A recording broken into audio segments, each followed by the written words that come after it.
Tick season is upon us, and joining us now with some prevention tips is Plymouth County entomologist Blake Dinius. Good morning, and thank you so much for joining us. Good morning, and I'm so glad to be here. So first question I have to ask is, how prevalent are ticks this time of year? You can encounter ticks 365 days out of the year, but what we're mostly concerned about this particular time of the year is not necessarily the prevalence of all ticks, but the prevalence of a specific type of tick called the nymph deer tick. And that tick, we think, is responsible for about 80% of Lyme disease cases. Now, what are some tips or advice people can do to avoid getting tick bites? My best advice is to focus on personal protection, and that includes using EPA-registered repellents. And so if you look on the bottle, you can see the active ingredients. DEET is a common one, but there's also picaridin, IR3535, and oil of lemon eucalyptus. I also recommend applying something called permethrin to your clothing and then following every day with a tick check.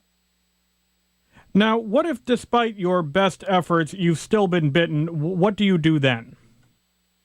Well, if you're concluding every day with a tick check, hopefully you're catching this tick early before it has a chance to transmit some pretty nasty pathogens.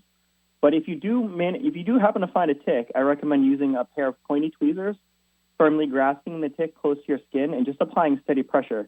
You don't want to jerk or yank or anything like that to try to get the tick off really quickly.